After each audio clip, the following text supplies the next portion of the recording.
And if you are seeing this, it means you are watching yet another episode here at Unlearning with Ts'epang. You're probably wondering who Ts'epang, okay? She's here, she's in studio today, but she's our guest today. So under the same umbrella of mental health, today we are discussing cyberbullying. I was Ts'epang as the guest today, but also your everyday host here at Unlearning with Ts'epang. Liatseva, she has been a victim of cyberbullying on countless events or episodes. Fella here today, she has come to relate her story with us. We have Ts'epang, and we also have a clinical psychologist with us here to understand what is cyberbullying.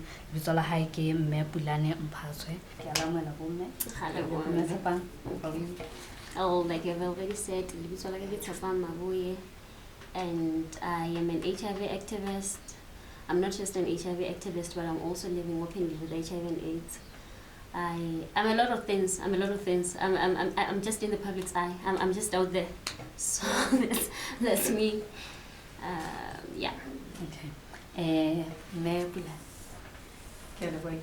part and a clinical psychologist. That's where you are. That's where I am. Let's get to it. Okay. Ts'epang, you have been in the limelight. What you do is basically in the public eye. Yeah. You have been subjected to what we term cyberbullying. You have been attacked. You have been faced with a lot of negativity online, the platform on the social media. Yeah. So a couple of weeks ago, it happened again. Yeah, it did.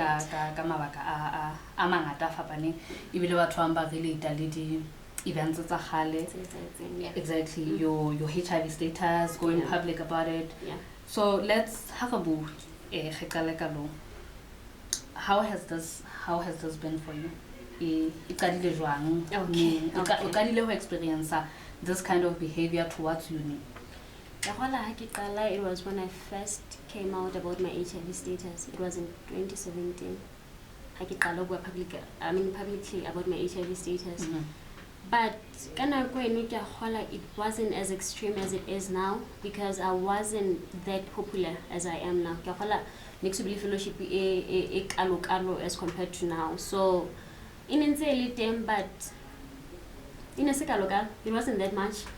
I think in affect just because in nekikala who are public, nekikala who were open about everything.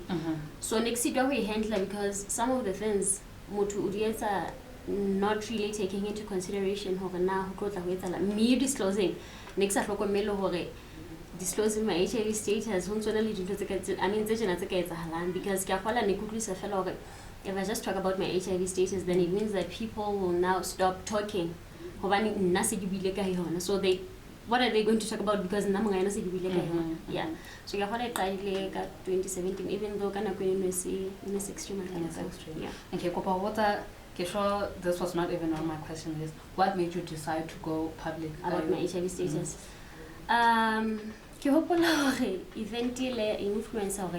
Disclosures because I had gone for my monthly clinic checkups. And then I realized that was still struggling with was still struggling with medication and all that. And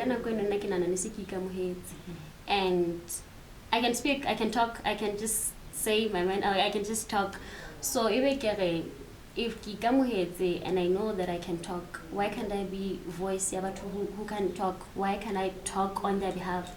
So openly about my HIV status. My motive was just to show people that you can still be young and have HIV and you can just live your life. You can still achieve the regardless of your HIV status. Yeah. Okay. So going back to the latest experiences, how was that for you? Really, when people start attacking you, by that meme,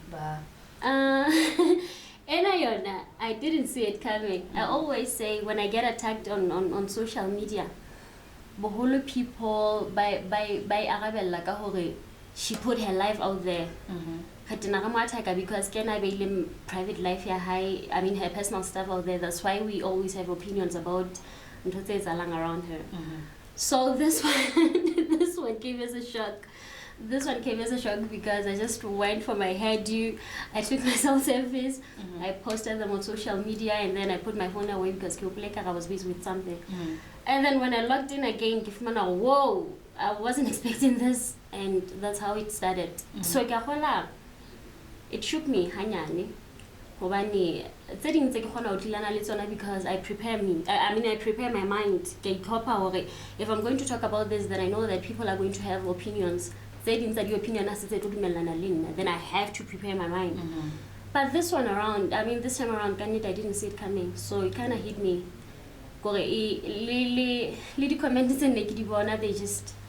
It was hard. I did cry. I always cry. I close myself up and then I just cry. But after that, I gap, and I said, you know what? Let me just. I can't let these people train me down, because what they're trying to do, course, anything they can get just to pull me down. So I'm just not going to let that happen. Yeah. So hotwa 2017, how has behavior affected your life? The decisions that you know, the opportunities that how has the whole thing affected your life? Mentally, it really has affected me, because I started not being comfortable with going out and meeting a lot of people. To be judged. Now I'm around, but what are they saying? When I see people looking at me, of course I know that I'm beautiful and they might be talking about something, but at the same time, even comments so affect. And then secondly, my self-confidence. Sometimes I just compare myself to other people. I'm not just enough, you know. It happens, but not now. Sometimes I just feel like I'm not enough or something. When I'm around people, I think that one I still when I'm around people, before I talk or before I say what's on my mind, I take time to. I don't just say I take time. Is it appropriate? How are people going to react to it? I don't just talk, you know. So it has really affected me in that way, because I think behavior back. You spoke about dealing with it. You spoke about preparing your mind. You know how to word in talk about how do you deal with it? I can say, I think, meaning if it were to happen to me or the next person, it would. Dealing with it would need a strategy or something. We're now it's around one morning and decide I'm dealing with it. I've dealt with it. Most of the times I do go through the comments that evidence. But there's a point where I say, you know what, this is it. If the comment in the posting, I just block it. I no longer allow notifications to come in, because I've had enough. I get because this is just going to destroy me. And then after that, I usually want my own space. People, even people close to me, but I just want my own space, and I cry it all out. I do cry, and then after that, I try talking about it with people around me, and then I think that's how I deal with it. Yeah. Okay. Kitumela, the effects that this type of bullying or abuse the intense. Have you do you talk to people about it? An expert in this case, have you tried or consult and maybe a psychologist or something? Or even you know, you can offload. I do that. I do a lot. I do. I have my sister who knows that. I always call her. I always tell her how I feel. So yeah. So when you look at the whole thing, cyberbullying, bullying, how do you think it affects babacha? And how would you, when I as a victim, be a victim for a very long time, how would you advise batho ba they are or have been in the same cases? Okay. How it affects batho ba batjha. Like I said, there was a time where I doubted myself. I literally doubted everything about myself. I think it happens to everyone who has been bullied before. In as much as people may say we are strong, we are courageous and all that, but we are also human beings. We do have feelings and we do have emotions, and when they throw them at us, sometimes and they don't hit, but they do. And they do affect us. They are and they do something how do you feel. Sometimes you're not turning your whole fella, you know that negativity is always going to get thrown. It affects self-esteem, how confidence, how, and in the long run, you do not need to be around people, so you doubt the house about crowding and all that. So I think that's how it affects young people. If the other question goes, how would I advise them to deal with it? The coping mechanisms are just because for me, crying and talking about it helps. It won't help much. But is to find the coping mechanism, because it can never doesn't help. It can never there's a low situation if it was low fit. Just to cope. I don't know what it could be for them. Maybe they could try talking, reading, but it should be something that brings in a negative energy. Whatever they try to do, it should be something it is positive energy. Yeah. Okay. Wonderful. Thank you. You have heard Ts'epang. She has related her story, and the platform is yours now. Thank you very much. And what do you have to say about this? We classified this type of bullying or abuse in cyberbullying. Cyberbullying. What is it? How does it take place? Yeah. So cyberbullying is basically repetitive, aggressive behavior. It could be verbal, and in this case, it will be virtual, online, using social media platforms and some sort of digital technology to harass someone, to shame someone. Of course, we can speak of Facebook, we can speak of Twitter or any other social media platform, which basically it's that repetitive behavior that is aggressive and puts shame on, or intended to humiliate and put shame on the next person. So in this case, it could be anybody. Absolutely. It is not okay. Yes. And even gaming as well, even through video games. I know that I have a 7-year-old son, actually he's 8 going on 9, and he was playing games on his phone this other time. And I didn't even know the game is that you can actually interact with these cartoons on the other side. So I could hear him speaking, but then and when I got close, I heard him say, "My mom is here." And this other cartoon was actually speaking through that and started throwing insults. That's when we decided to just stop the video and just go offline. And I mean, that's bullying. It's really, really traumatic and frustrating. And imagine on a 7-year-old son. Yeah. And also your experience as well. I can imagine how traumatic it was for you. Okay. How do I know now if or when I'm being bullied? Like you said with your 8-year-old, how do you know? He won't tell you. I would not tell the next person, but how would they know? Or and then come to a conclusion, okay, now Mamelo is being bullied on a certain platform. Right. So basically, if the behavior is repetitive, and if it's intended to cause you shame, harm, or just put you in a bad space, that is bullying. That is bullying. Okay. So anything that makes you feel bad, if someone is speaking verbally, and even outside of the cyberspace, just generally, sometimes bullying can be physical, in the sense that it can occur in schools, sometimes at work. So basically, that kind of repetitive, aggressive behavior is considered bullying, and more often than not, it's associated with some sort of power struggle. So you find that in schools it will be older children, or sometimes it's associated with physical strength. So if I'm much stronger than you, I tend to bully you, or I could potentially bully you. Okay. We realize in terms of cyberbullying, if it creates some sort of anonymity. To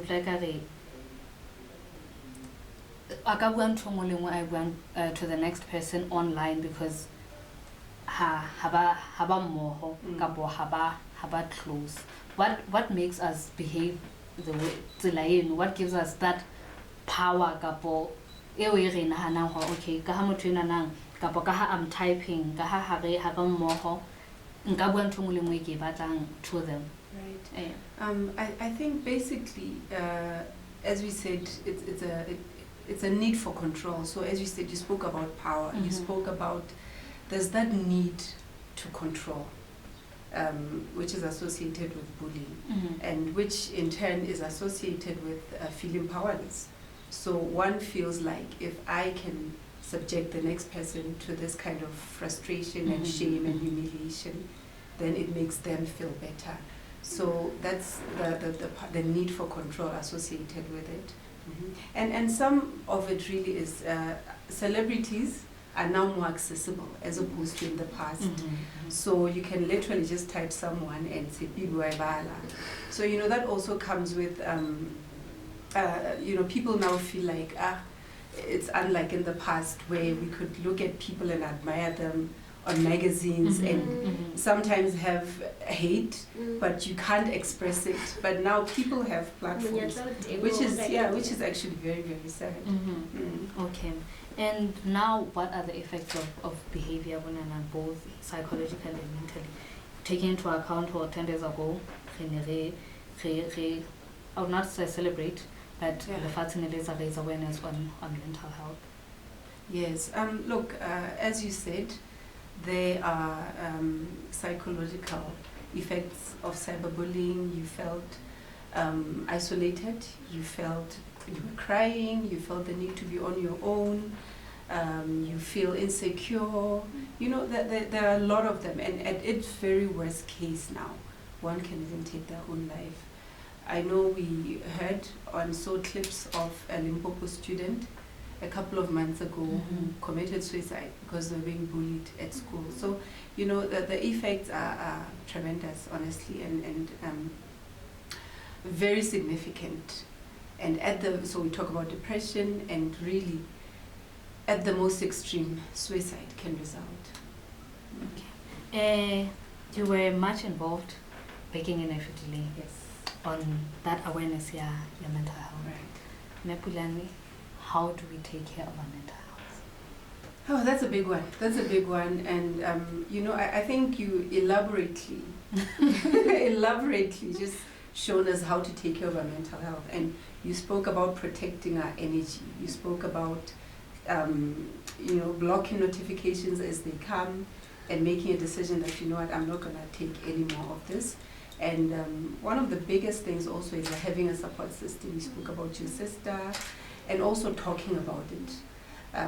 I feel like this platform as it is, and what you've actually done now to speak against cyberbullying is such a big thing. Of course we know that it was traumatic for you, but you decided to actually do something good about it by speaking about it, enlightening the public, and also encouraging other people who could possibly be going through it, which is a big thing. This is what leaders do. So I'm a personal fan. Thank you. So I'm very excited and actually very in awe of what you've done. So basically speaking about it and reporting it, really, because I find that at times when someone says something negative, then someone else jumps in, and it can just create a train of that negativity. So I feel like if we report it, even on those online platforms, then it will make a difference. Okay. So by reporting, it would be usually would la reporter on the platform. Is there a platform in where Kili, a victim now was cyberbullying, I can go and report a certain somebody is doing this to me and I'm not well with it? So to my knowledge, it's actually on the platform that you're on. I know we've seen on Facebook, we can report certain things, right? So you can just click there. And if it's not cyberbullying and bullying in general, so at schools, this is where you can report to the teacher or the school counselor, and also tell your parents or the support system that you have. We must fight cyberbullying and bullying in general. So it's still a case as it happens, perpetrator or only after the effects deleting suicide is committed. Do we hold this person accountable in the process to understand how everything happened? Well, can we hold this person accountable? I'm not a lawyer. I'm not a lawyer, so I can't answer those questions. But I will say that I go back to that pupil who committed suicide. Yes. There's a court case that's ongoing to my knowledge. So, it's sad, but I do feel like in terms of the legal impact of it or legal intervention should be sought. Now, do you, would you say that people understand the intensity? Yeah. The damage on the victim as they continuously are subject to behavior. So part of the traits of a bully is a lack of empathy. So empathy basically means the next person. So most of them don't have that empathy. So they actually enjoy inflicting that kind of pain onto the next person. So that's quite a sad thing. And also to mention that there's research that states that people who are bullying were bullied at some stage. So that's a difference between someone who would bully and someone like you, for instance, who makes a decision to do something good out of a bad experience and speak out against it. Okay, the last one, how can we stop or try prevent a behavior from happening?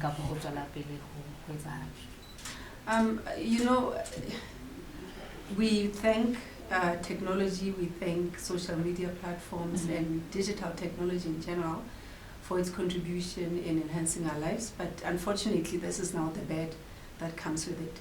I just encourage people to speak out against it, because that way when someone now subjects someone to that kind of bullying, then if we speak out against it, we don't give them power to some extent. And if we don't jump into that train of speaking negatively, we don't give this person power.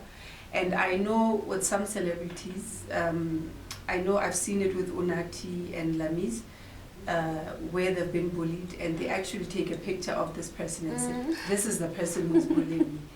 And then they end up being shamed. And of course, we don't want to start like a shaming train, but people are actually, sometimes people support each other against that, and it starts that train of support.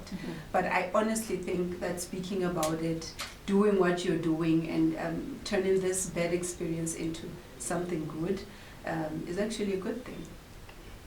Especially someone like you who's a celebrity. We need more celebrities. You are a celebrity. So we need more people of influence speaking out against this kind of social ills. Okay. Hello, you heard? Thank you so much for being here with us. It's a pleasure. It's your show. For another episode, please, Oscar Levala, to watch and like, subscribe, and comment under our comment section on our YouTube channel, Lesotho Tribute. Thank you.